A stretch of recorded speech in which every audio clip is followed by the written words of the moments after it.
প্রিয় দর্শক মণ্ডলী, সাদর বন্দন, শুভ বিজয়া। আমার আজকের আলোচনার বিষয়, ভক্তির পথে অগ্রসর হতে গেলে কাদের সঙ্গ বর্জন করা উচিত ও কাদের সঙ্গে সঙ্গ করা উচিত। আসুন এই প্রসঙ্গে গরুড় পুরাণ, ভাগবত পুরাণ, গীতা ও অন্যান্য বৈষ্ণব শাস্ত্র যে স্পষ্ট উপদেশ দিয়েছে, এখন আমরা সেই সব উপদেশগুলি শাস্ত্রীয় শ্লোক সহ বিস্তারিত জানার চেষ্টা করি। প্রথমে আসব যাদের সঙ্গে সঙ্গ করা উচিত। গরুড় পুরাণ এবং শ্রীমদ্ ভাগবত প্রথমেই ভক্ত ও সাধু সঙ্গের কথা স্পষ্টভাবে উল্লেখ করেছেন। শ্রীমদ্ ভাগবতের ৩য় স্কন্ধের ২৫তম অধ্যায়ের ২৫তম শ্লোকে বলা হয়েছে, সৎসঙ্গাৎ ভবতি জ্ঞানং জ্ঞানাৎ তত্ত্বমভিগমঃ তত্ত্বজ্ঞানাৎ মুক্তির্ভবতি নান্যথায়নৈ। অর্থাৎ সাধু সঙ্গ থেকে জ্ঞান উৎপন্ন হয়, সেই জ্ঞান থেকে তত্ত্ববোধ, আর তত্ত্ববোধ থেকে মুক্তি, অন্য কোনো পথে নয়। অর্থাৎ ভক্তি ও মুক্তির জন্য সাধু সন্ত ভক্তদের সঙ্গ সর্বোচ্চ উপায়। গরুড় পুরাণের আচার কাণ্ডে গুরুজন ও আচার্যদের কথা বলা হয়েছে। একটি শ্লোকে গরুড় পুরাণ বলছে, গুরু সঙ্গঃ পরং তত্ত্বং গুরু সেবা পরং তপঃ গুরুরুক্তং হি ধর্মজ্ঞং সর্বলোকস্য দার্শনিকম। অর্থাৎ গুরুর সঙ্গই সর্বোচ্চ তত্ত্ব, গুরুর সেবা সর্বোচ্চ তপস্যা, গুরু যা শিক্ষা দেন তাই ধর্মের মূল। ভক্তিপথে অগ্রসর হতে হলে গুরুর সঙ্গ ও সেবা অপরিহার্য। এরপর আসে নাম সংকীর্তনকারীদের কথা।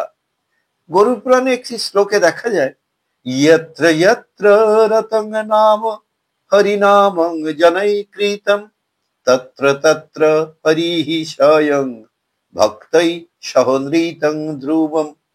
যেখানে হরিনাম কীর্তন হয়, যেখানে শ্রীহরি ভক্তদের সঙ্গে নৃত্য করেন, সেখানেই তো হরিবাস করেন।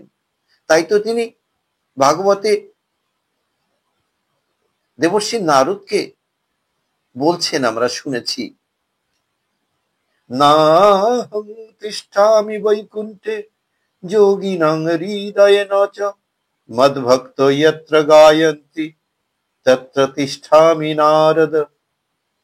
অর্থাৎ নাম সংকীর্তনকারীদের সঙ্গই ভক্তিকে দৃঢ় করে, কারণ তাদের সঙ্গে আমি বিদ্যমান।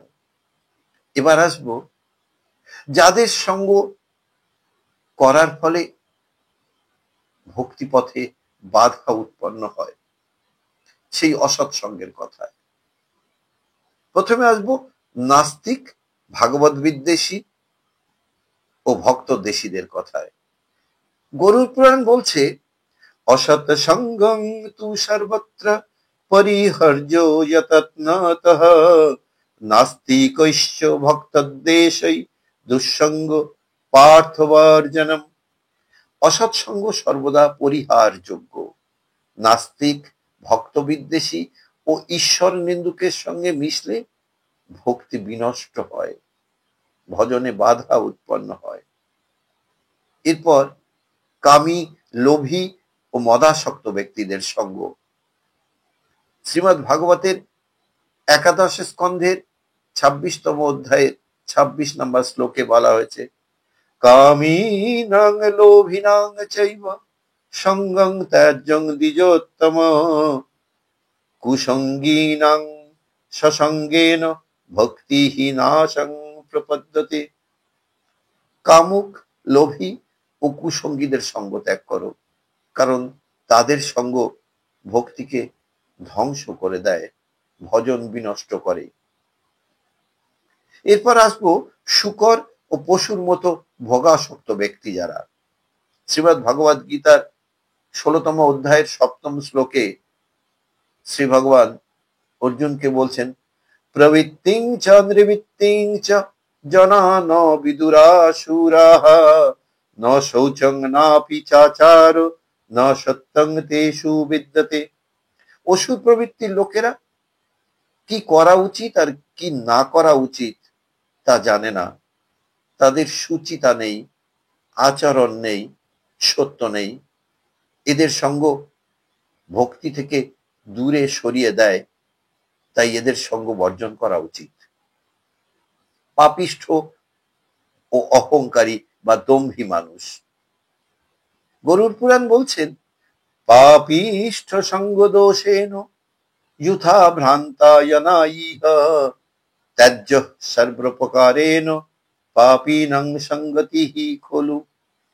পাপিষ্ঠের সঙ্গ করলে সাধারণ মানুষও বিভ্রান্ত হয়, তাই সর্বপ্রকারে পাপিষ্ঠের সঙ্গ ত্যাগ করাই কর্তব্য।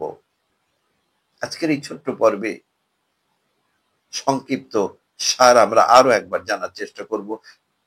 যাদের সঙ্গ করা উচিত, ভক্ত, সাধু, গুরু এবং আচার্য, এদের সঙ্গ ভক্তিপথে এগিয়ে যেতে সাহায্য করে।